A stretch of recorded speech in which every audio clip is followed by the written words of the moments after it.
Ram Ram colonel साहब, कैसे हो? राम राम। क्या सच? दिल बढ़िया। आज दूसरी मुलाकात है अपनी। हाँ, दूसरी मुलाकात है। और मैं काफ़ी टाइम से आपको फॉलो कर रहा हूँ ट्विटर पे, मणिपुर पे। जो आप लिख रहे हैं, काफ़ी चीज़ें हैं जो मेन स्ट्रीम में चीज़ें डिस्कस नहीं हो रही हैं, वो एस्पेक्ट्स, खासकर जो म्यांमार से इंटरफेरेंस हो रहा है उस तरीके का। तो मणिपुर पे एक करना चाहते थे हम discussion. Thank you so much for coming. और प्लेजर। 100 लोग से ज़्यादा मर चुके हैं सर, 400 से ज़्यादा घायल, हजारों लोग विस्थापित हो चुके हैं। और एक बार बार सवाल भी उठ रहा है कि सरकार कर क्या रही है? इतनी सारी चीज़ें हो रही है तो क्या क्रक्स ऑफ द मैटर क्या है? मणिपुर में दिक्कत क्या है? मैं काफ़ी टाइम उस इलाके में रहा हूँ और इनफैक्ट स्टार्ट करने से पहले मणिपुर को मैं सबसे पहले तो मेरे जो नागा दोस्त हैं उनको बहुत बड़ा थैंक यू कहना चाहता हूँ, क्योंकि मणिपुर का हिल एरियाज़ का एक काफ़ी मेजर पोर्शन जो है वो नागा डोमिनेटेड है। हम्म। और इस पूरे लड़ाई में या जो भी सिचुएशन चल रही है, इसमें नागों ने अपने आप को पेशेंस दिखाई है और इसमें इन्वॉल्व नहीं हुए हैं। ये आपको उनको श्रेय देना पड़ेगा, क्योंकि अगर वो भी इसमें उतर जाते तो जो आज दिख रहा है वो उससे कहीं ज़्यादा खतरनाक हो जाता सिचुएशन। हाँ, ये मैं नागा सिविल ऑर्गेनाइजेशंस को तहे दिल से थैंक यू कहना चाहता हूँ। व्हेन आई से सिविल ऑर्गेनाइजेशंस, नागालैंड में हर ट्राइब की एक अपनी सिविल लीडरशिप है, उसको नागा हो कहते हैं। हर ट्राइब का एक अपना नागा हो है, और नागा हो ने जो अपने आप को इसमें से दूर रखा है वो उन्होंने उसके अंदर अपनी बहुत मैच्योरिटी दिखाई है। लेकिन एनएससी एंड आईएम की जहाँ तक बात है, unless it is proven otherwise, मैं उनको अभी भी शक के दायरे में रखूँगा, क्योंकि एनएससी एंड आईएम की एक रिकॉर्डेड हिस्ट्री है, वो चाइना से हथियार खरीदते रहे हैं। 2010 में भी इन्होंने तकरीबन $8 मिलियन का नोरिंको के साथ डील की थी। It's an open this thing. और उनका जो एली कमांड का उस टाइम पे चीफ था, और बाद में आज की तारीख में जो उनका आर्मी चीफ है, अगर अभी बदली हो गया और लेटली तो मेरे को पता नहीं है, वो उसको एनआईए ने अरेस्ट भी किया था और वो तिहाड़ जेल में भी था। फिर कोई गवर्नमेंट के साथ डील हुई, उसमें उसको छोड़ दिया गया। वो गवर्नमेंट और एनएससीएन के बीच की बात है। और एनएससीएन, जहाँ तक मेरे को याद है, वो पहले भी ऐसे हथियार, अब जब आप एनएससीएन आईएम का सीज फायर चल रहा है, हम्म। और उस सीज फायर के दौरान भी उन्होंने ये हथियार खरीदे। कोई दशहरा पूजा के लिए तो खरीदे नहीं।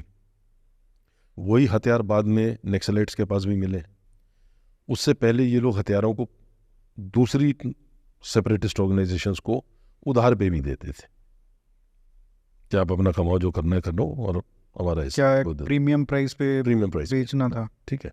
तो एनएससीएन आई को मैं अभी भी अपनी तरफ से मैं शक के घेरे पे रखूँगा। लेकिन नागा हो जो इसके अंदर बिल्कुल इन्वॉल्व नहीं है और उन्होंने अपना रिस्ट्रेंट रखा है, उसके लिए मैं उनको पूरी एडमायरेशन देता हूँ। नहीं तो हालात और ख़राब हो जाते। और नागा और मैतीज़ की प्रॉब्लम्स आज की नहीं है, पहले से थी। बिकॉज नागा जो है, वो जो ग्रेटर नागालैंड मांगते हैं, उसके अंदर वो नागा एरियाज़ इन मणिपुर भी मांगते हैं। और कई बार उन लोग क्या करते हैं कि मणिपुर जो है वो लैंड लॉक्ड है, हम्म। तो जो भी ट्रक्स, जो मेन हाईवे है जो दीमापुर से आता है, गुवाहाटी दीमापुर मऊ मरम होता हुआ इम्फाल जाता है, वो कई बार नागा जो है ब्लॉकेट कर देते हैं और मिट्टी का तेल तक नहीं मिलता है, खाना तक बंद हो जाता है। हम्म। मतलब वो जब बिल्कुल स्ट्रैंगुलेट कर देते हैं उसको, वैली को, मणिपुर वैली को। इन हालातों में तो नागाओं को पूरा श्रेय देना पड़ेगा। तो जैसे ये बातें हो रही हैं कि भाई कुकीज़ माइतीज़ का ये tribals versus hilly areas versus plain areas, अगर ये इशू बेस्ड होता सारा सब कुछ, तो नागाज को भी पार्टिसिपेट करना चाहिए था उस हिसाब से देखा जाए तो। उन्होंने नहीं किया। हाँ। ठीक है। और अगर ये जो जजमेंट जिसके ऊपर कहानी चली है सारी, रिजर्वेशन, तो नागा भी ट्राइबल्स में आते हैं। एग्जैक्टली। ठीक है। तो it is amazing and full respect to them, full respect कि उन्होंने इस चीज़ के अंदर से अपने को बाहर रखा है। हम्म। और जहाँ तक ये इशू की बात है, देखिए, ट्राइबल कॉन्फ्लिक्ट्स आज से नहीं है। ये सिविलाइजेशनल हिस्ट्री है उस इलाके की। नागा ट्राइब्स के अंदर विद इन ट्राइब्स लड़ाइयाँ होती रही हैं, हेड हंटिंग होती थी, ठीक है। नागा मैती की लड़ाई होती थी, नागा कुकी की तो बड़ी फेमस लड़ाई होती थी। इनफैक्ट बहुत साल पुरानी बात है, 93-94 के आसपास है। नागों ने नागालैंड के अंदर एक बिशनपोई काम करके गांव पड़ता है, वो पूरा पूरा गांव जला दिया था कुकीज़ का। वो कहीं दिखते थे एक दूसरे को मार देते थे। तो ये कोई नई चीज़ नहीं है, ठीक है। और मैतेईज जो हैं वो बेसिकली अगर आप देखें कांगली पाक जिसको कहते हैं, कांगली पाक जो रूल था, जो कांगला फोर्ट से जहाँ पे उनकी गद्दी थी, वो वैली को ही लेके थी। अच्छा, ठीक है। तो शुरू से ही ये कॉन्फ्लिक्ट्स रहे हैं और कई साल तक ये कॉन्फ्लिक्ट्स कंट्रोल रहे जब तक कि फौज उधर थी। अभी आज की तारीख में बार बार एक इशू उठ रही है कि फौज नहीं कर पा रही है जिस तरीके से करना चाहिए, फौज को करना चाहिए, फौज को करना चाहिए। ये जो सिविल सोसाइटी है मणिपुर की, सिविल सोसाइटी में इनको बोल रहा हूँ, जो लोग एंटी सेंटर बोलते थे, आफ्सपा के खिलाफ कितने स्ट्राइक्स हुई हैं, आफ्सपा के खिलाफ एक तो वो बैठी रही कितने साल तक शर्मिला कि आफ्सपा हटाओ, आफ्सपा हटाओ। तो सिविल सोसाइटी का प्रेशर तो था, बहुत प्रेशर था इसको हटाने के लिए आफ्सपा को। अब आपको एक चीज़ समझनी पड़ेगी, एक है AFSPA, it's an act in itself, ठीक है। उसको एक नज़रिए से डाला जाता है कि नहीं एक एनजीओ के पास पावर है कि वो किसी को भी गोली मार सकता है। ऐसे नहीं होता है, कोई किसी को फालतू में गोली नहीं मारता है। Unless until a situation comes in, he has that protection. अगर एक इनकाउंटर होता है तो इनकाउंटर में मेरे को अपने आप को प्रोटेक्ट करने का एक राइट है, लेकिन मेरे को राइट जो आती है वो लॉ से आती है। बिना लॉ के इस देश में कुछ नहीं चलता है, ठीक है। तो जो एक कॉमन परसेप्शन है कि किसी को भी उठा के गोली मार देंगे, ये रेप कर देंगे, ये जो एलिगेशन लगते रहते हैं, देखो ऐसा है क्योंकि आर्मी के अंदर भी तो इंस्टीट्यूशन है ऐसा जो इन सब चीज़ों को देखता है। आर्मी के अंदर इंस्टीट्यूशन इतना रिजिड है कि एक बार अगर किसी ने गलत कर दिया उसको सजा मिलेगी। Nobody takes it lying down, let's be very clear on that. और इतना होता नहीं, एबरेशन सब जगह होते हैं, एबरेशन कहाँ नहीं होते हैं। आप नॉर्मल लाइफ में भी देखोगे तो आप अपनी फैमिली के अंदर देख लो यार, कहीं ना कहीं बच्चा भी आपका कोई एबरेशन कर ही आता है।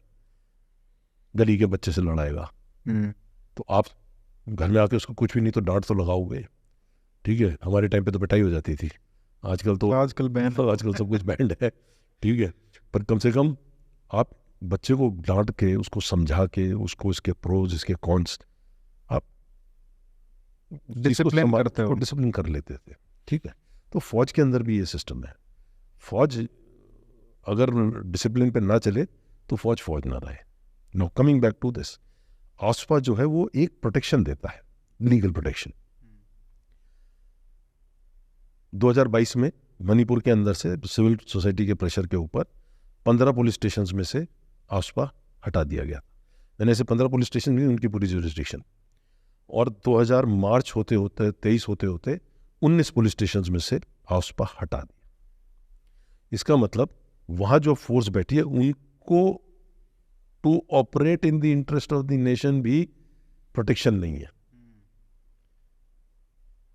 एक तो जब तक वो, अभी सिविल सोसाइटी तो हल्ला मचाया, उन्होंने इसको एक पॉलिटिकल गैम्बिट बना दिया कि नहीं, पॉलिटिकली जो भी गवर्नमेंट आएगी वो अगर प्रॉमिस करेगी आफ्सपा तो हम आपको इलेक्ट करेंगे। और बहुत लंबा टाइम भी हो गया था, सिचुएशन लग रही थी कि नॉर्मलाइज हो गई है। पिछली बार भी हमारा जब इंटरव्यू चला, पॉडकास्ट चला, तो उस टाइम पे भी आपको याद है, I was so happy about talking about the north east. कहीं पे असेसमेंट मेरी भी मैं कहता हूँ गलत हो गई, but we were talking generally about North East. तो क्या है कि एक तो आफ्सपा हो गया, अब आफ्सपा नहीं है लेकिन आपको फौज चाहिए। When shit hits the fan, तो आपको फौज चाहिए, हर जगह पे फौज चाहिए आपको। अब फौज आप लाते हो, फौज किस लॉ के अंदर ऑपरेट करे। अब फौज का एक दूसरा रोल है जो कि एक और प्राइमरी रोल्स में माना जाता था, वो होता था एड टू सिविल अथॉरिटी। जब सिविल अथॉरिटी की सिचुएशन लगती है, सिविल अथॉरिटी को सिचुएशन आउट ऑफ हैंड जा रही है, तब आप फ्लैग मार्चेस निकालते हो, ठीक है। उसके अंदर फौज के पास गोली चलाने का भी हुक्म नहीं है, राइट नहीं है। क्या बात कर रहे हो? हाँ जी सर, ये बात लोग नहीं समझ पा रहे हैं। फिर बिना उसके कंट्रोल कैसे होगा? लाठी से? नहीं, लाठी भी नहीं। क्या होता है कि आपके एरिया डोमिनेशन पेट्रोल या कॉलम्स निकलते हैं, तो जनरली ऐसी सिचुएशन में स्टेट गवर्नमेंट एक मजिस्ट्रेट देती है। जब तक मजिस्ट्रेट साइन नहीं करता है टू फायर, तब तक फौज फायर नहीं कर सकती। एंड ऑफ द डे मैं हमेशा से कहता रहा हूं, ये आर्मी आपकी डेमोक्रेटिक कंट्री की आर्मी है। ये वो देश नहीं है जहां पे कि सिविलियन ने अगर फौज के कोर कमांडर के घर में घुस गए तो आपने सिविलियन पे आर्मी एक्ट लगा के उसको ट्रायल कर दिया। समझ रहे हो किस विषय में मैं बात कर रहा हूँ? समझ गया, ठीक है, से वेस्ट पहुंच गए हम। तो ये यहाँ पे ये वो वाली फौज है जो बाय द लॉ चलती है, उसकी रिस्ट्रिक्शंस हैं जो कानून ने बांधी हुई हैं। मैं अचानक उछल कूद नहीं कर सकता। आपको मेरी जरूरत है, मैं आऊंगा, लेकिन जब मैं आऊंगा तो मेरे को भी एक लीगल प्रोटेक्शन चाहिए, क्योंकि अगर मैंने गोली मार दी हो कल कोर्ट के अंदर, पूरी जिंदगी खपा दोगे। मैं तो सिर्फ कोर्ट खेलता रह जाऊंगा। आसपा के बावजूद लोग कोर्ट्स में जाते रहे आसाम के अंदर। मतलब मैं एक किस्सा जानता हूं जहां पे व्यक्ति को, उस ऑफिसर को शौर्य चक्र मिला हुआ था, लेकिन कितने साल वो कोर्ट के धक्के खाता रहा।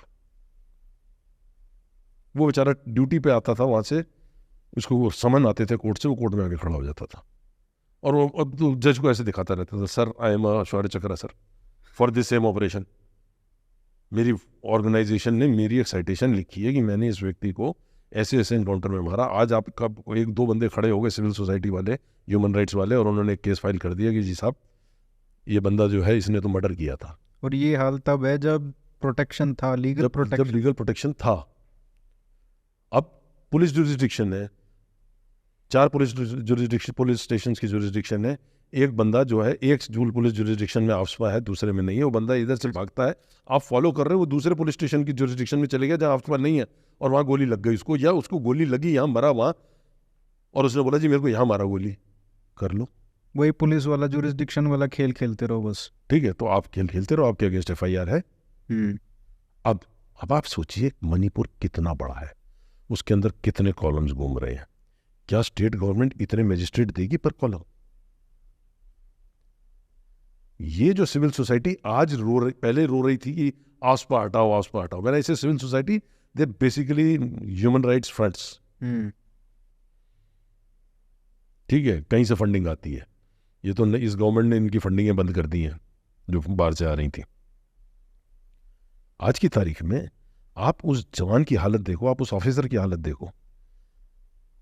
क्या एक्सपेक्ट करते हैं फिर हम? कुछ भी नहीं करना चाहिए हम? जब तक सिविल सोसाइटी खुद आके न बोले कि सर अब आफ्सपा लगाओ, हमारी जाने जा रही हैं। हाँ।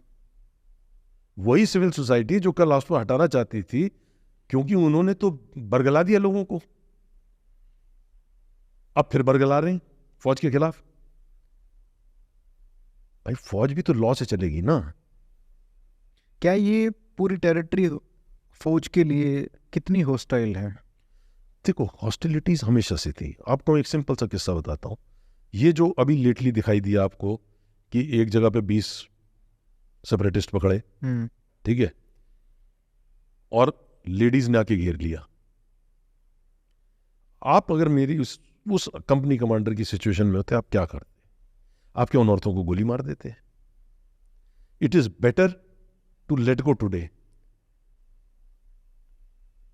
वो भी यही है, हम आएगा आफ्सपा तो लाना पड़ेगा, उसके बगैर ये सिचुएशन नहीं सुधरेगी। ठीक है, लेकिन सिविल सोसाइटी को खुद अब मांगना पड़ेगा। आप उस पूरी ऑर्गेनाइजेशन की हिरार्की की आप विडंबना समझो। वो कोर कमांडर, वो डिव कमांडर, वो आसाम राइफल का IG, वो कंपनी कमांडर जो ग्राउंड पे घूम रहा है, बाजू में गोलियां चल रही हैं, वो सिर्फ इतना कर रहा है कि जो उसके आसपास के जो सिविलियंस हैं उनको कैसे प्रोटेक्ट कर ले, बिना गोली चलाए। आपने हाथ बांध दिए, पैर बांध दिए, तो ये सिचुएशन तो है ना। अब आप समझिए इस कहानी को। ये आज की कहानी नहीं है, ये कहानी तो बहुत टाइम से चल रही है। सेपरेट क्या हुआ, पहले एक मेजर ऑर्गेनाइजेशन थी एनएनसी और एक एमएनएफ थी। एनएफ के साथ जो डील हुई उसके बाद Mizoram is one of the most peaceful states today and I am telling you one of the most progressive states. ठीक है, वो तो समझ गए। एनएनसी के साथ जब 1975 में अकॉर्ड हुआ, उसमें से कुछ लोग उस अकॉर्ड के साथ खुश नहीं थे, वो भाग गए, वो एनएसीएन में चले गए। अब क्या होता है कि सेंट्रल गवर्नमेंट अंडर, हर व्यक्ति जो बैठा है इधर उसको पीस चाहिए। आप और मैं भी अगर सड़क पे चल रहे हैं, कोई लड़ाई हो रही, तो हम भी कोशिश करते हैं यार लड़ो मत, ठीक है। कुछ गोल्स दिए गए, कुछ स्पेशल ट्रीटमेंट्स मिल गई इन ग्रुप्स को कि भाई तुम ना करो यार लड़ाई, ऐसे बात करेंगे। अब बाकी लोगों को लगा कि यार ये बढ़िया सिस्टम है, तो हर कोई 10 आदमी इकट्ठे हो गए, बोले जी हम सेपरेटिस्ट। आप in fact for the viewers I would like to say, एक साइट है South Asia terrorism portal, SATP करके साइट है, आप उस पर जाइए, उसके अंदर नॉर्थ ईस्ट में जाइए, मणिपुर के अंदर ही कम से कम नहीं तो 55-56 टेररिस्ट ऑर्गेनाइजेशन है, if I can call them terrorist, though I would prefer to call them separatist organisation, क्योंकि वो हिंदुस्तान से एक अलग देश चाहते हैं। Basically armed pressure groups. Armed pressure groups. अच्छा, आर्म्ड प्रेशर ग्रुप्स को हथियार कहां से आ रहा है? आपके पड़ोस के देश में आपके बड़े भाई ऊपर जो बैठे हैं वो दे रहे हैं, ठीक है। चाइना ने इतना इन्वेस्ट किया है, आपको क्या लगता है वो इतनी आसानी से आपको पीसफुल बैठने देगा? एग्जैक्टली। दूसरा, अप्रैल 2022 एग्जैक्ट मंथ मेरे को याद नहीं, 15 पुलिस स्टेशंस में से आसपा हटा दिया था, और मार्च 23 लगते लगते 19 पुलिस स्टेशंस में से आसपा हट गया था। ये सबको मालूम है। रिजर्वेशन की कहानी सबको पता है कि रिजर्वेशन जी ट्राइबल ये हो गया वो हो गया।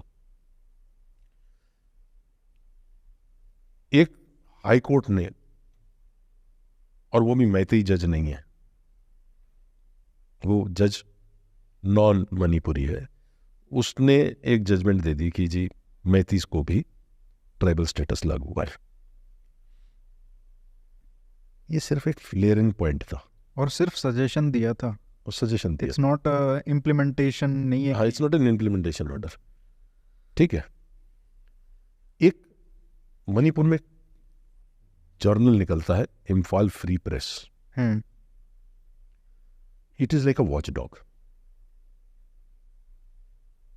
ठीक है। मतलब गवर्नमेंट, आर्मी, कोई कुछ कर ले, इम्फाल फ्री प्रेस की नज़र से नहीं जाता, हटता, वो उनकी नज़र में रहता, और वो रोज अखबार में छापते कुछ ना कुछ। अच्छा, जब ये 19 वो निकले, ये इम्फाल फ्री प्रेस की मैं आपको कोट कर रहा हूं, ठीक है। जब ये आसपान निकला तो उस टाइम पे चीफ मिनिस्टर ने 2-3 बातें और बोली। वो चीज की तरफ किसी की नजर नहीं जा रही है। क्या बोला?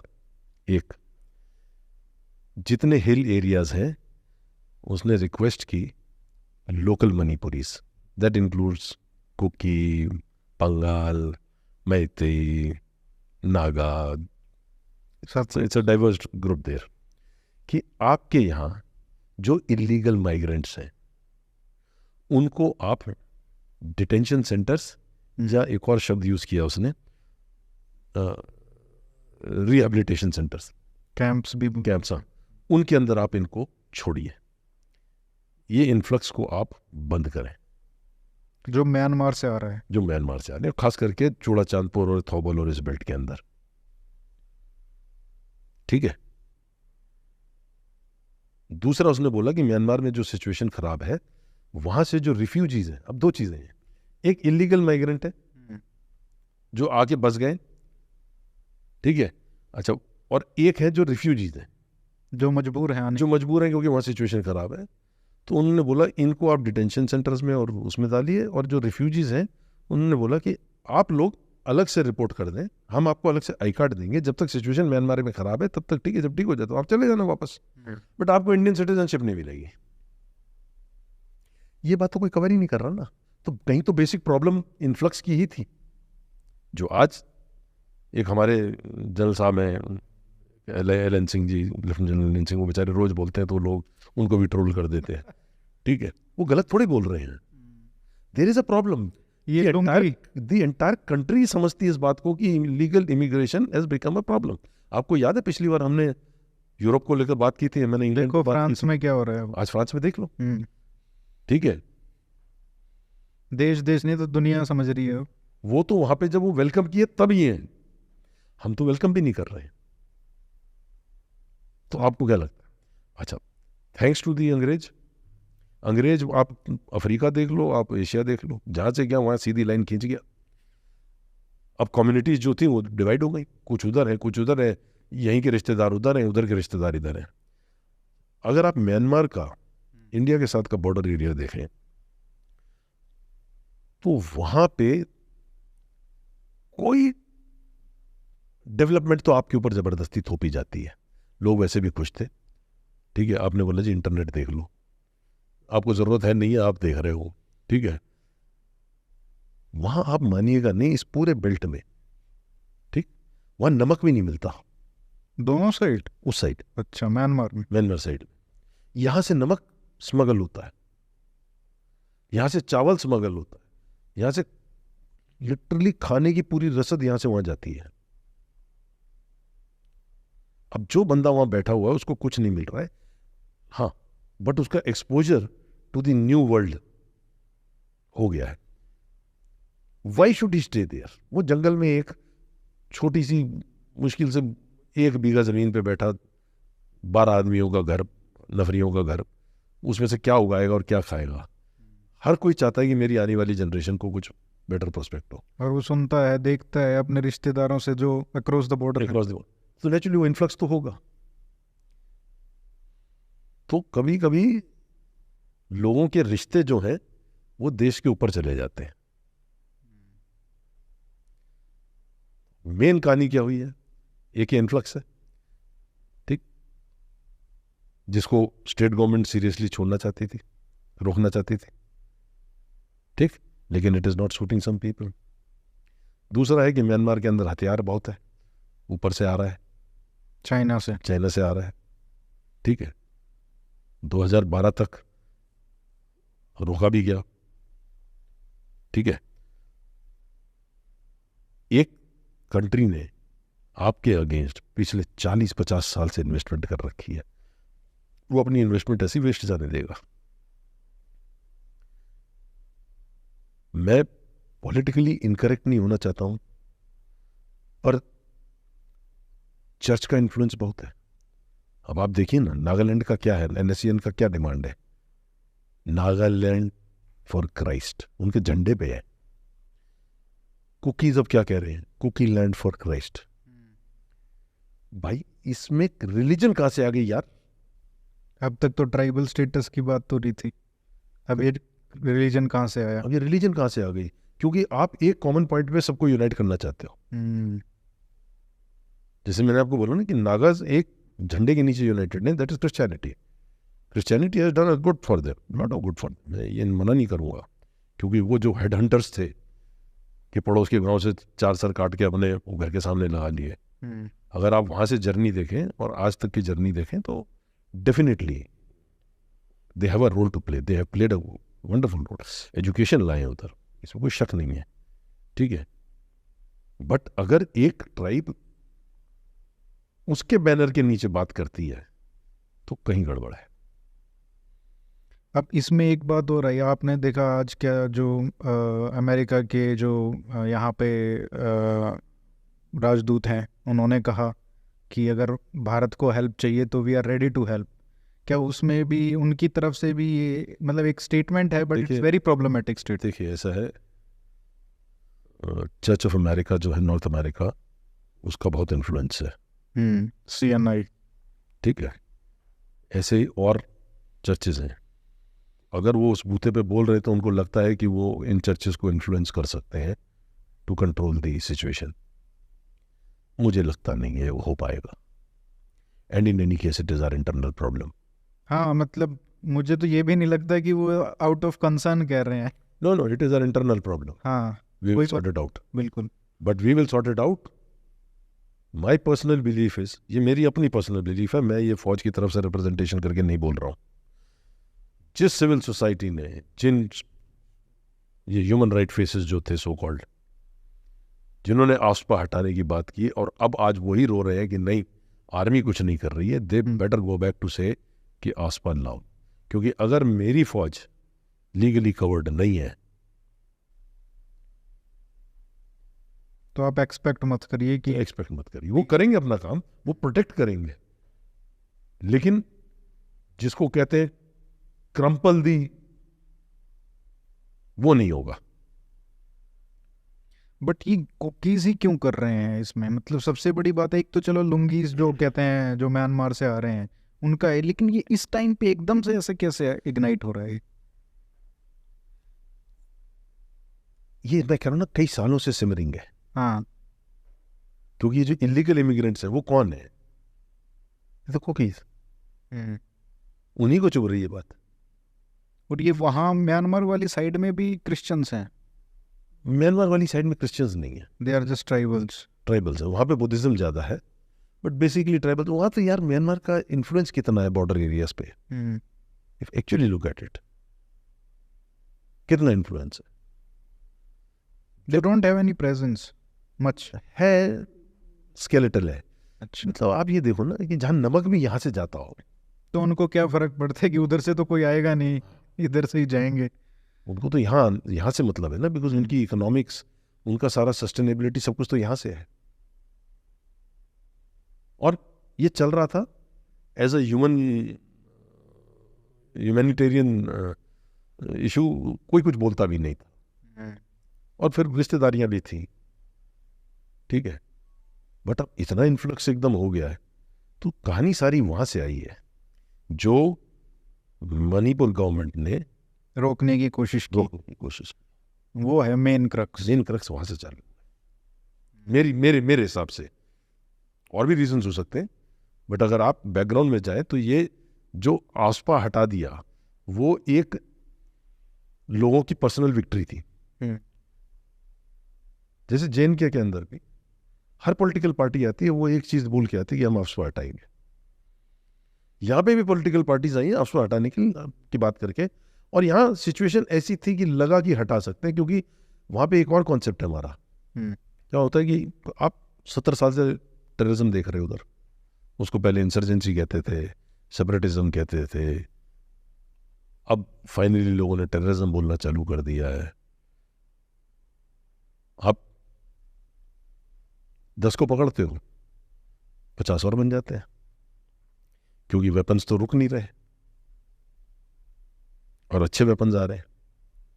ठीक है, जब एक कंट्री ने इतने साल इन्वेस्टमेंट डाली है, वो काहे को आपको आराम से बैठने देगा यार? नहीं बैठ. इसको कैसे रोक सकते हैं? अब इसके लिए क्या किया गवर्नमेंट ने कुछ ग्रुप्स के साथ बातें की. 2-3 सिचुएशंस होती हैं. एक होता है कि आपने पूरा ग्रुप सरेंडर करा दिया, वो एक इंटेंट है ग्रुप की भी. एक होता है आपने सीज फायर करा दिया कि हम आपके खिलाफ नहीं करेंगे, आप हमारे खिलाफ ना. एक होता है सस्पेंशन ऑफ ऑपरेशंस, उसको SO कहते हैं, बहुत कॉमनली यूज होता है.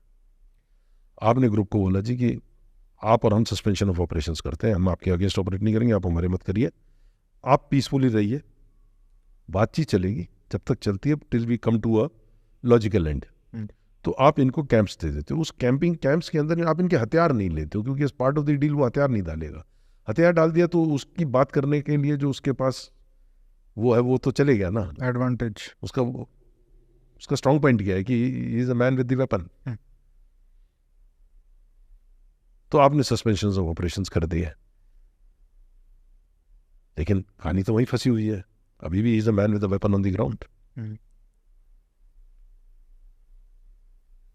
पहले उनके हथियार छिड़ गए, अब मैथीज के भी 4-5 ग्रुप्स हैं, KYKL हो गया, UNLF हो गया, PLA हो गया, मतलब आप गली मोहल्ले में चले जाओ, सबका बना हुआ है अपना। अरे एक गांव के अंदर 4 अगर मोहल्ले हैं तो 4 मोहल्ले अलग अलग ऑर्गेनाइजेशंस के डोमिनेटेड।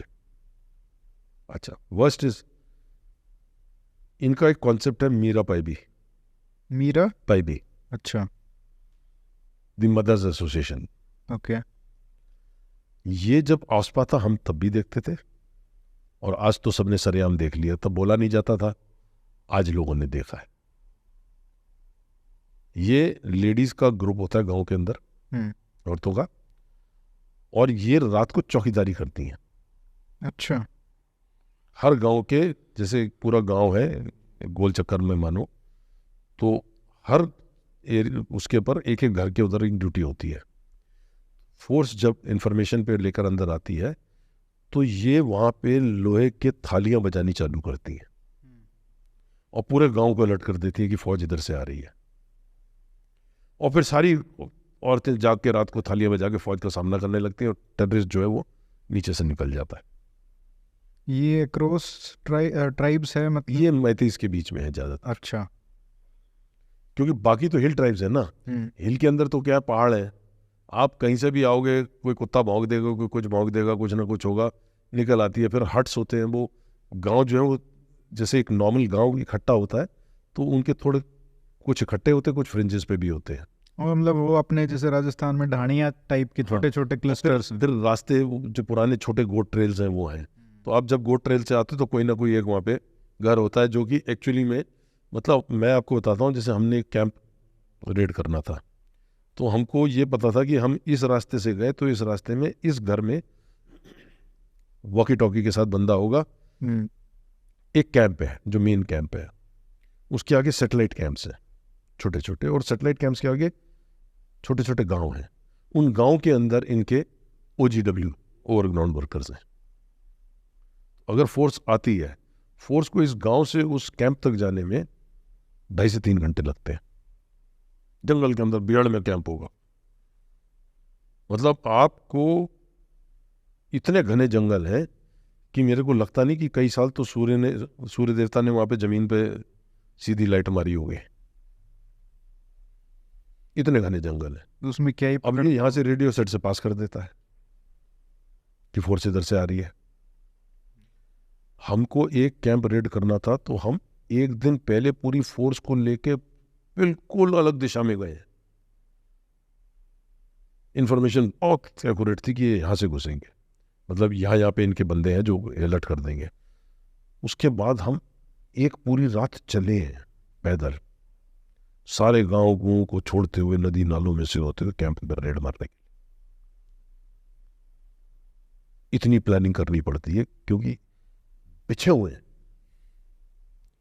अब वैली फ्लोर के अंदर क्या होता है कि प्लेन है, और गांव भी बड़े हैं, और गांव भी बड़े हैं, और गांव के मोहल्लों के अंदर आज इस मोहल्ले में बंदे रह रहे हैं, आज उस मोहल्ले में रह रहे हैं, तो ये वहां से टन टन टन टन टन टन टन टन टन टन करके आवाज निकाल देती हैं। आपकी जितनी भी प्लानिंग हो वो बिगड़ जाती है।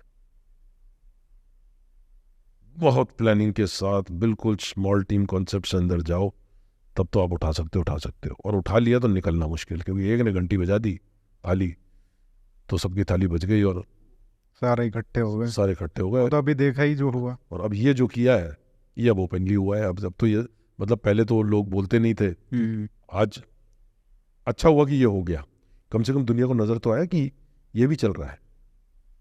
पहले बात ही नहीं होती थी इसकी, पहले बात नहीं, पॉलिटिकली करेक्ट नहीं था नहीं। पहले क्या है कि नॉर्थ ईस्ट में इतना ज़्यादा जोर मीडिया का था भी नहीं, फ्रेंकली। अच्छा, अभी भी मीडिया का जोर तो नहीं दिखता है, इन द सेंस कि मतलब ठीक है, ट्विटर पे बातें हो रही हैं, सब थ्रेड्स लिख रहे हैं, लेकिन आप देखिए एनसीपी के ऊपर ज़्यादा कवरेज है आजकल, कि वहाँ पे शरद पवार, अजीत पवार में क्या हो रहा है पूरे मतलब उनका 24 घंटे चल रहा है, लेकिन मणिपुर में 3-4 महीने से जो चल रहा है उसका इतना कवरेज नहीं हुआ है अभी।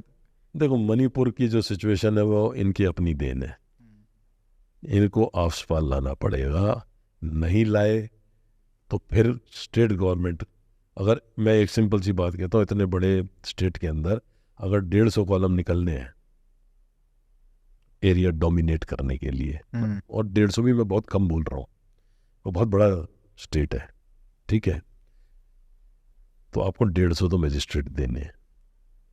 अब मजिस्ट्रेट लोकल है, वो सिचुएशन देखते हुए नहीं करेगा साइन, क्या उसकी अपनी लॉयल्टीज हैं।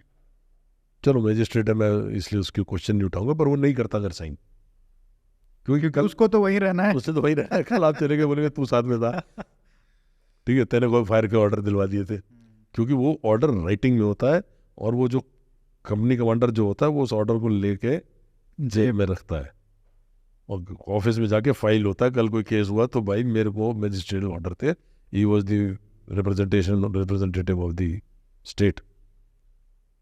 और वहाँ पे इतनी खतरनाक ऑर्गेनाइजेशन है, सबके पास बंदूक है, आपको ढूंढ ही लेंगे। कोई मजिस्ट्रेट लोकल तो नहीं करेगा बिल्कुल। तो जो एक्चुअली जिस चीज़ के लिए इतने साल तक लड़ते रहे आसपास आदमी, तो they should have been matured enough कि ऐसी सिचुएशन ना क्रिएट करते जिससे कि वो सिचुएशन फिर आनी पड़े, खुद ही मांगना पड़े। एक और जो एंगल सुनने में आ रहा है, खासकर जो ऑनलाइन लोगों को मैंने थ्रेड्स देखे हैं, ये पॉपी कल्टीवेशन का क्या है उधर?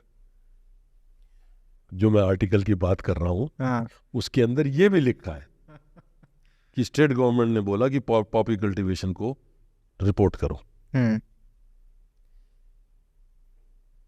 नॉर्थ ईस्ट का वैसे सुना है कि माल जो आता है वो थोड़ा अच्छे दर्जे अफगानिस्तान के बाद वो ज़्यादा उसके बाद वही असरदार माल है, ठीक है।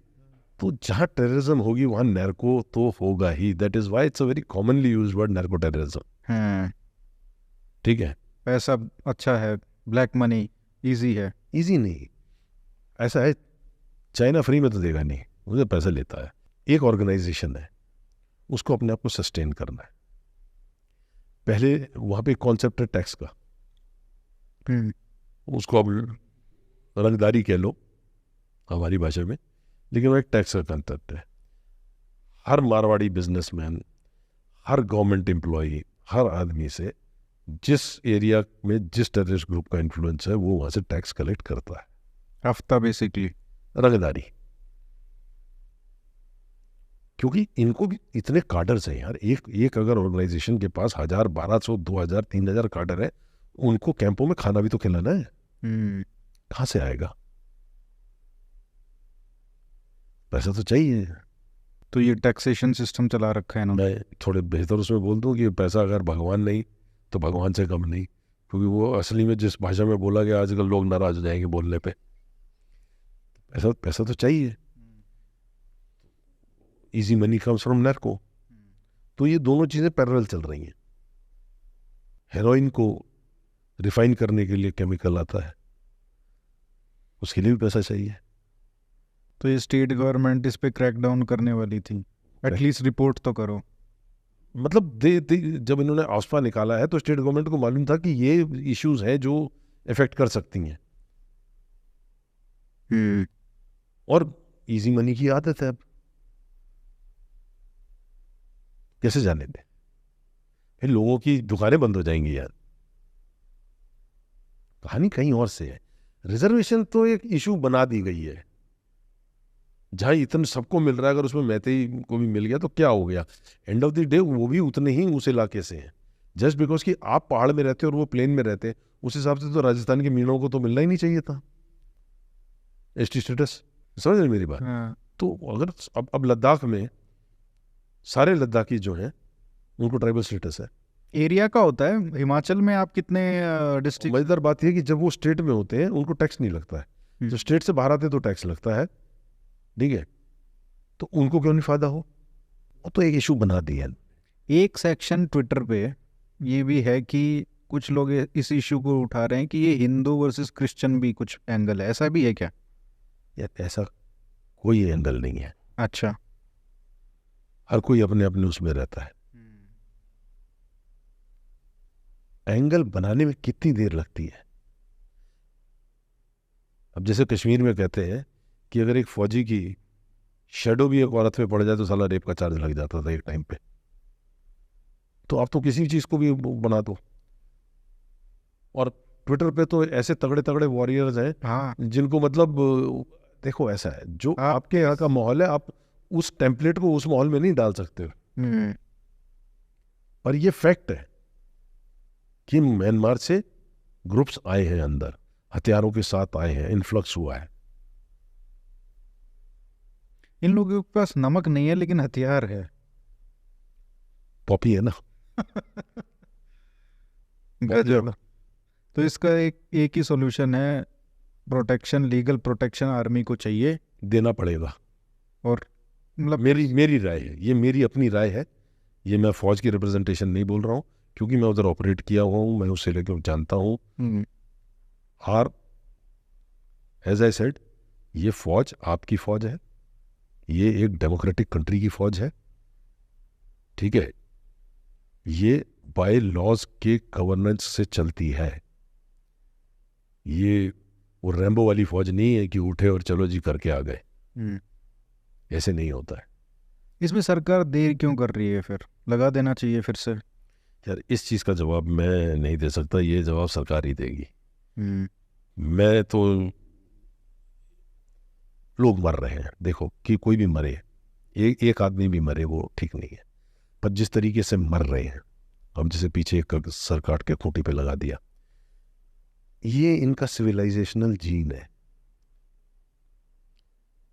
हेड हंटिंग, सर काटना, ये आज का नहीं है। अच्छा, ये हमने सुना था नागाज में है, ये और जगह और ट्राइब्स में भी है क्या?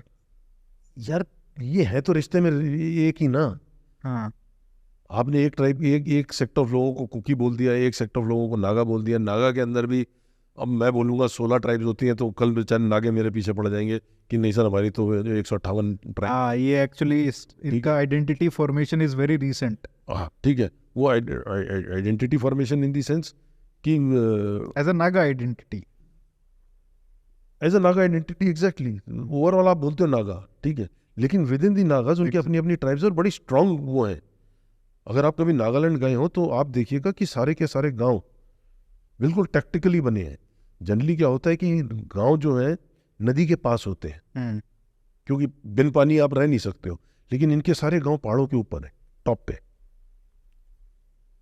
It's a mode of defence. वहां नालों से पानी ले आते हैं, लेकिन वो टैक्टिकली डिप्लॉयड है, बिल्कुल टॉप के ऊपर, जहाँ धूप भी आती है, ठीक है, और पूरी तरफ नजर भी रहती है।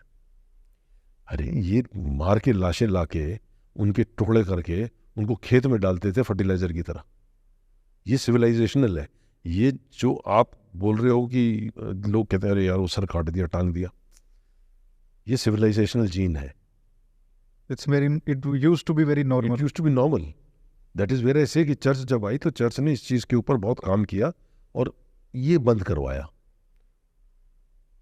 ठीक है। लेकिन एक जीन है वो आपके साथ रहता है, आपकी आप भूल जाए, बट वो कहीं ना कहीं वो क्रॉप करता है। तो जिस तरीके की मर्सीलेस किलिंग्स हो रही हैं, वो बच्ची को जला दिया, ठीक है यार, how can a human in the normal way days do such a thing. आज की तारीख में कोई केस आता है, हम लोग उसको देखते हैं यार, हम लोग कहते हैं यार ऐसे कैसे कोई कर सकता है। जैसे उसने पीछे कोई एक बंदे ने कितनी गोद दिया, आपने कहा जैसे एक लाइन खींच दी और बिल्कुल स्ट्रेट ही है वो, हाँ है ना?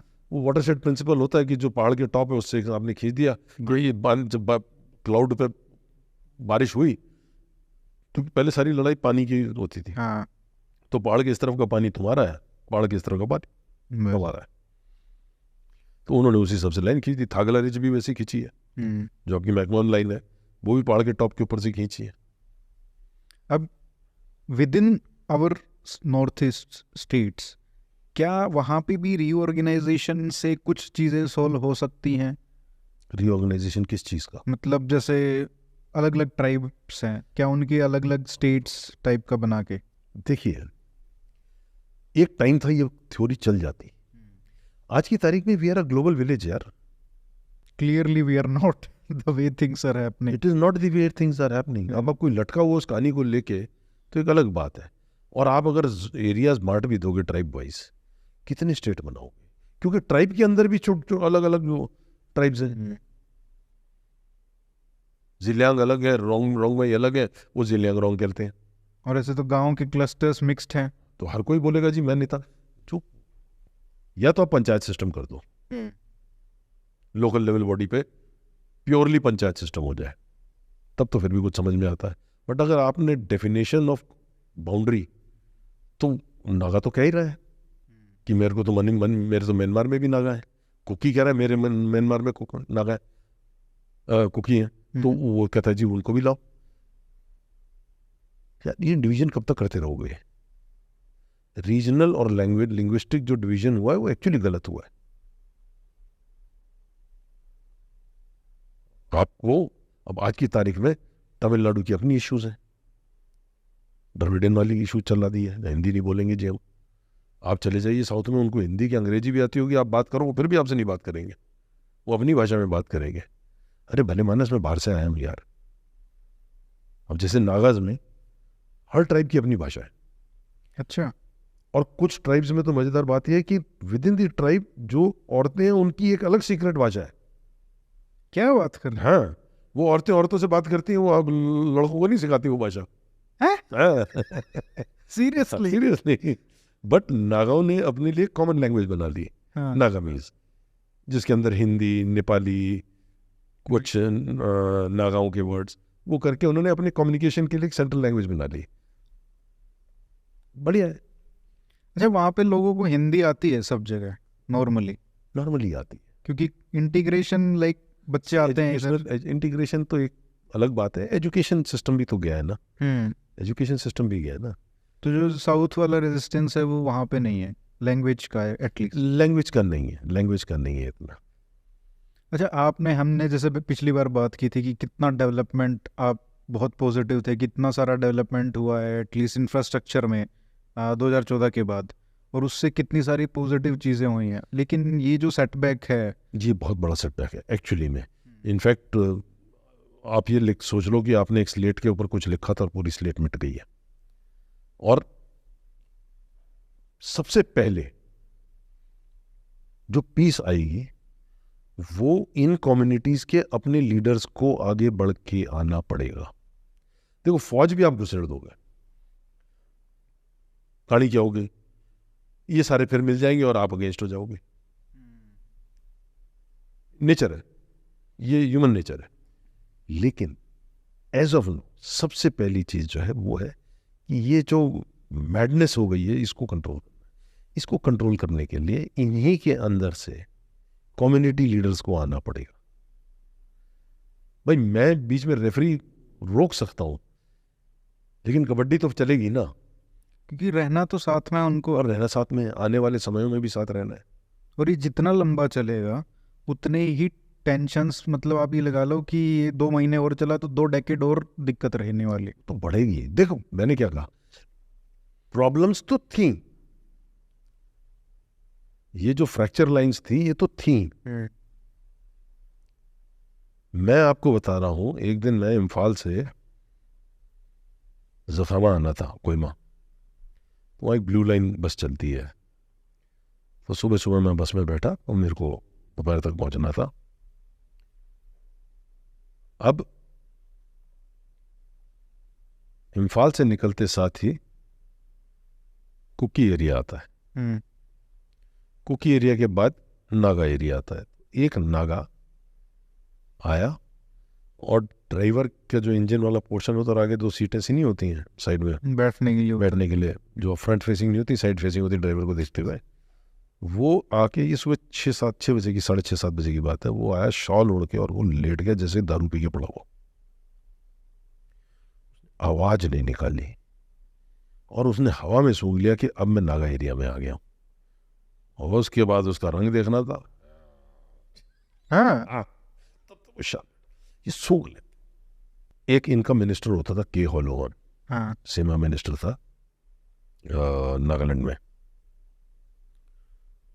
वो अपनी बेटी, अपनी बीवी और अपने ग्रैंडसन के साथ था।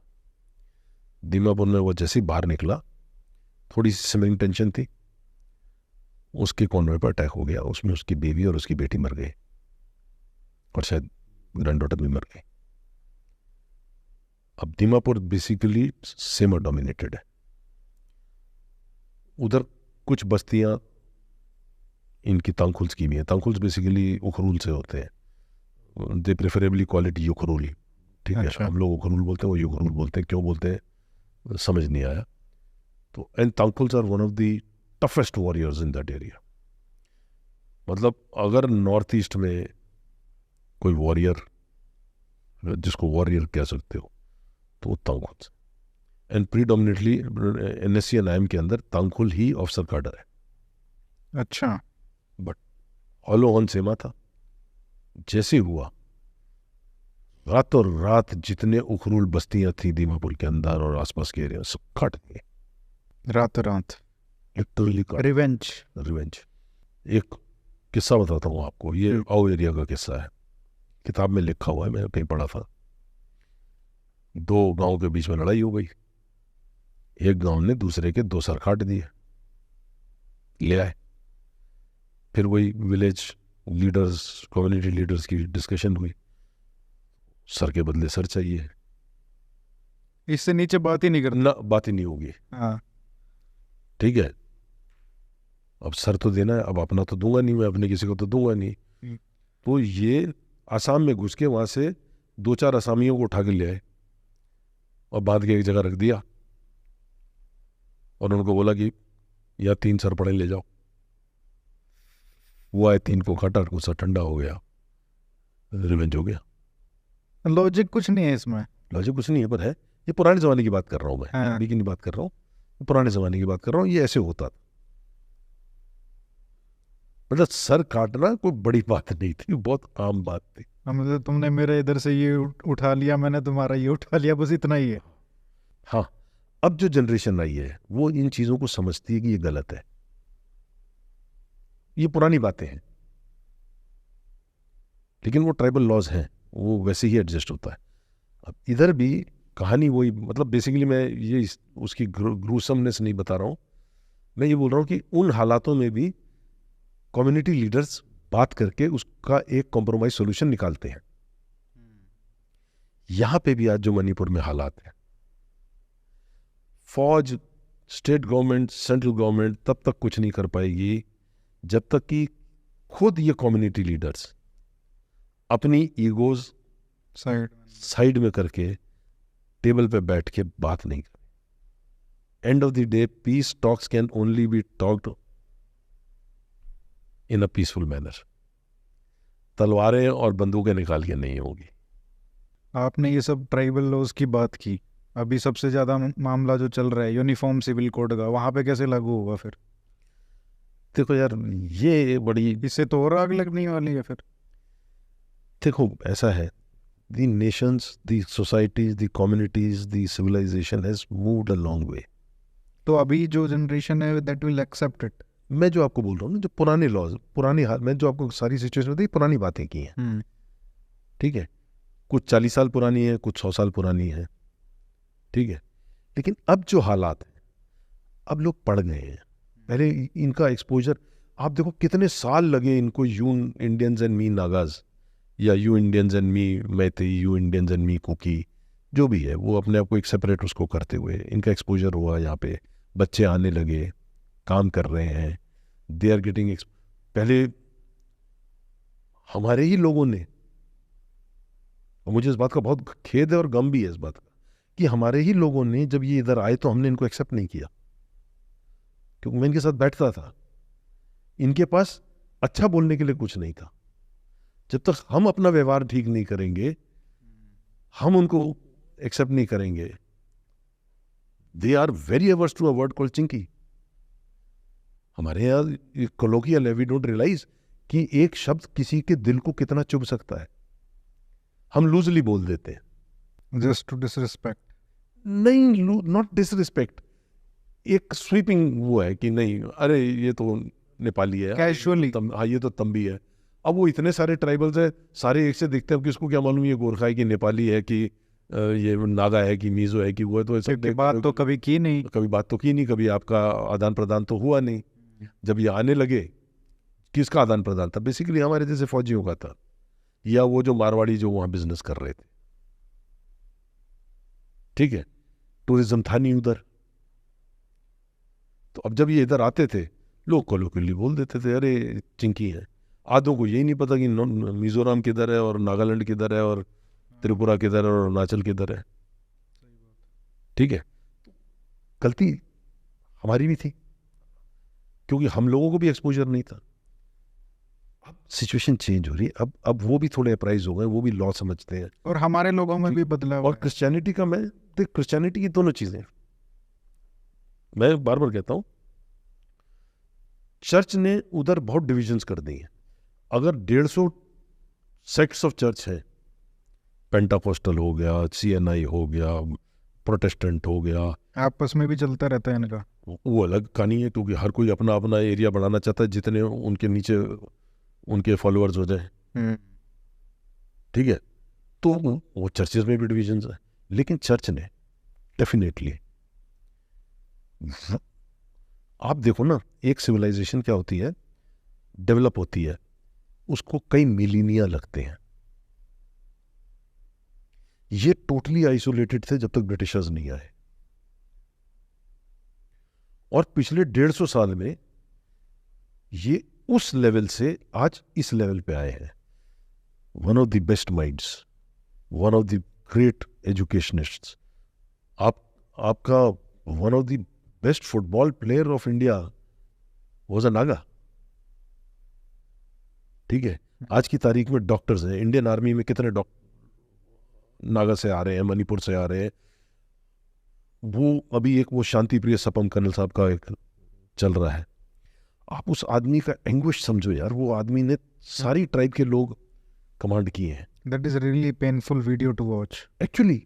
आई टोटली एम विद इन, क्योंकि कल वो ही जवान रिटायर होके भी तो उसी सोसाइटी में आया है, आज वो आमने सामने खड़े हैं।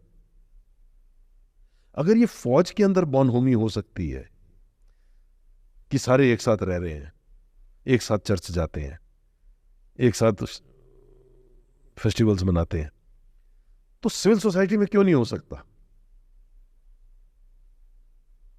इनफैक्ट मैं तो सजेस्ट करूंगा कि the central government must identify people, ex serviceman. हाँ, ये एक अच्छा वो हो सकता है क्या वहाँ पे जो रिप्रेजेंटेशन है आर्मी का, जो रिटायर्ड लोग हैं जो वहाँ बैठे हैं, हाँ ठीक है, they should be made these spokes people. लेकिन क्या वो सब्सटेंशियल नंबर है वहाँ पे? इतना काफी है, काफी है। काफी अच्छा, काफी। वहाँ से आते हैं मतलब क्या लोग इंडियन आर्मी? पूरी असम राइफल के अंदर मेजरली उसमें से असम रेजिमेंट में है, नागा रेजिमेंट में है, ठीक है, आते हैं। ऑफिसर कार्डर बहुत है उधर से। अच्छा, ऑफिसर कार्डर भी बहुत है, डॉक्टर्स हैं आर्मी के अंदर उधर से, ठीक है। एंड कई ऑफिसर्स, कई जवान जो बाहर से थे वहाँ ऑपरेट कर रहे थे, दे फेल इन लव, शादी कर गए, वहीं सेटल हो गए हैं। तो कहीं तो हमको ऐसी एक कम्युनिटी ढूंढनी पड़ेगी जो पहले बॉनहोमी में रहती थी, जिन्होंने नेशनलिस्ट, यार कारगिल के अंदर नॉर्थ ईस्ट के लड़के भी तो मरे थे, वीरगति मिली थी उनको। और जब वो डेड बॉडी आती है गांव में, तो वो सिर्फ उस कम्युनिटी का नहीं होता, वो पूरे एरिया का है। पूरे एरिया का है। कहीं हमको इनको आइडेंटिफाई करना पड़ेगा, टॉक्स के लिए लाने के लिए between the communities unit type ढूंढने पड़ेंगे कि टू असम के अंदर कुकी भी था, नागा भी था, मैते भी था, इनके लेवल पे टॉक्स हो जाए, कम से कम वो लोग जाके बात करें, बिकॉज पीस के लिए पीस ही काम कर सकती है।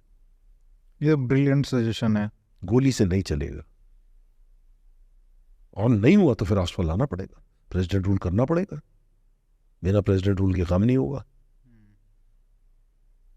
इररिस्पेक्टिव प्रेजेंट जो पॉलिटिकल पार्टी है सेंटर में, वही पॉलिटिकल पार्टी उधर है, they have to go above it, remove this party, declare president's rule.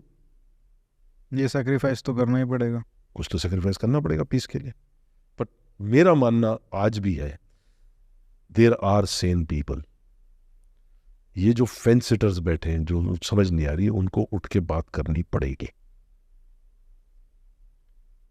And mediator बीच में भले फौज को लेकर आए, क्योंकि फौज आज भी वो एक ऑर्गेनाइजेशन है हिंदुस्तान के अंदर जो अनबायस्ड है, एंड मोर इम्पोर्टेंटली वहां पे रिस्पेक्टेड भी है उस एरिया में। क्या ये कह सकते हैं? दोनों चीजें हैं। देखो, एक ग्रुप जो है वो फौज के खिलाफ बोलता है क्योंकि उनकी रोजी रोटी उसी से चलती है।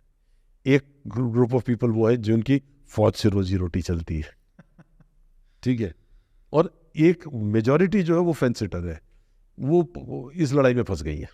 और ये देखिए ना कितना बड़ा अपॉर्चुनिटी है उस इमेज को, जो फैन सिटर्स हैं उनको पूरा एक साथ इकट्ठा आर्मी के लिए लाने के लिए। अगर उनको लगता है कि कोई पर्टिकुलर एक ऑर्गेनाइजेशन से उनको दिक्कत है, वो टेबल पे बैठ के बात होगी ना, बिना बातें होके लूज स्टेटमेंट्स देके उससे नहीं होगा काम।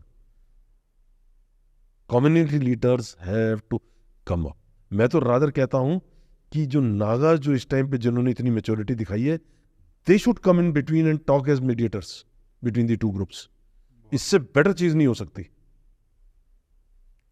आज भी आई ट्रस्ट दी नागास, वो जैसे भी है, ठीक है, उसमें भी एक सेपरेटिस्ट ग्रुप्स हैं, ठीक है। आज की तारीख में 26 तो प्रेसिडेंट है नागालैंड के, 26 ही प्राइम मिनिस्टर हैं, ठीक है।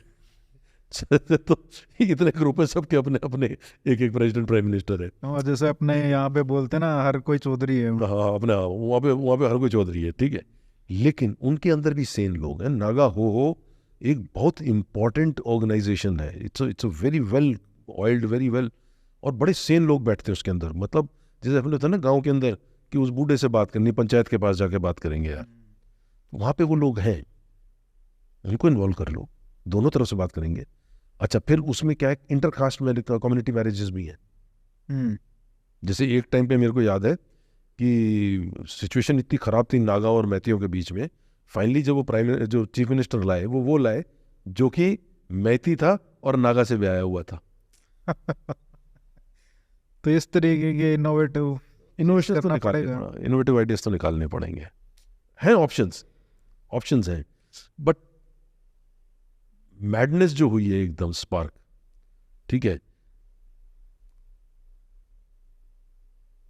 कुछ तो प्लान्ड था। बिकॉज ये 2022 के अंदर और 2023 मार्च के अंदर यही चीज बदली है। मार्च के अंदर जब इन्होंने बोला है कि इन्फ्लक्स रोको, पॉपी बंद करो, ठीक है, तो उससे जिसके पास हथियार था उसको दिक्कत हुई है। और इस चीज को मैं बता रहा हूं, आज की तारीख में हर कोई बात कर रहा है, लेकिन जो चीफ मिनिस्टर की डायरेक्शंस थे, और मैं इम्फाल फ्री प्रेस की बात कर रहा हूं, मैं उसके अंदर लिखी हुई बात बोल रहा हूँ, बिकॉज अब आज की तारीख में मैं ज़्यादा उधर इन्वॉल्व होता नहीं हूँ, ठीक है। आजकल मैं ज़िंदगी अच्छी काट रहा हूँ, लेकिन पढ़ता रहता हूँ कुछ थोड़ा बहुत। तो अगर इम्फाल फ्री प्रेस के अंदर जो चीज़ लिखी है तो वो ठीक ही लिखी होगी, मैं इस चीज़ को डिनाई नहीं कर रहा हूँ, क्योंकि वो उस टाइम पे स्टेबिलिटी थी। कहीं तो किसी को दर्द हुआ है, और वो अंदर भी हैं और बाहर भी हैं। वो दर्द जो है वो क्या है, बट मोस्ट अनफॉर्चुनेट इतनी जाने जा रही है।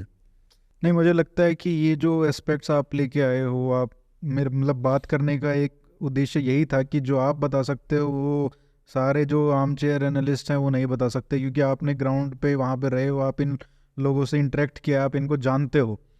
तो जो एस्पेक्ट्स जैसे आप लेके आए और जो सॉल्यूशंस आपने प्रपोज किए हैं वो बहुत ही इम्पोर्टेंट है। होपफुली कोई सुने सरकार में। मैं सिर्फ आजकल इंटरनेट बंद है उधर, तो पता नहीं है ये जो वार्तालाप है ये उधर तक पहुंचेगी नहीं पहुंचेगी आम जनता को। लेकिन मैं एक ही बात कहूँगा उधर की जनता को, trust your army, trust your civil society. दो टाइप की सिविल सोसाइटी है, एक जो पंगा मारती है और एक जो सेन बैठती है। वो जो सेन लोग हैं उनको बात करने दो, बिना बात के बात बिगड़ती जाएगी, क्योंकि हर चीज का हल एंड में बात से ही होता है। बच्चा किसी का भी मरे, एक इंसान की जान जाती है, वो नहीं जानी चाहिए। हम सब किस लिए हैं? इसीलिए आज मैं भी अगर बंदूक लेके निकलता हूं तो मैं मारने के लिए नहीं निकलता हूं। ये बात समझनी चाहिए लोग, ये लोगों को समझना चाहिए। पर ये जो मारकाट हो गई है ये ठीक नहीं है। इनफैक्ट ये जो लोग वॉइस कर रहे हैं आर्मी के अगेंस्ट, असम राइफल के अगेंस्ट, दे मस्ट अंडरस्टैंड ये लीगल इश्यूज हैं। This army belongs to a democratic country. ये कॉन्स्टिट्यूशन है, उस कॉन्स्टिट्यूशन के नीचे काम करती है, उसमें लॉज हैं। और वो लॉज के तहत ही करेगी। लेट्स होप या तो ये खुद बात कर लें, या सिविल सोसाइटी जो पहले बोल रही थी आप पर हटाओ, वो खुद बोले गवर्नमेंट को कि अब आप पर ले आओ। नहीं तो गट्स दिखाओ और करो इसको सॉल्व। ये सॉल्व। आखिरी में एक अनडेमोक्रेटिक आर्मी की एक सवाल लास्ट में बात कर लेते हैं, जिसके पास अभी तेल ख़त्म हो गया है। तो अगर आप सीईओ हैं किसी यूनिट के और आपके पास टैंकों में तेल नहीं है, तो आप क्या करोगे? और दुश्मन बॉर्डर पे खड़ा है। क्या करोगे? क्योंकि इनोवेटिव चीज़ों के लिए आर्मी जाने जाती है। देखो क्या कर सकते? वॉर सिचुएशन के अंदर Rommel was one of the finest generals ever born in the history of,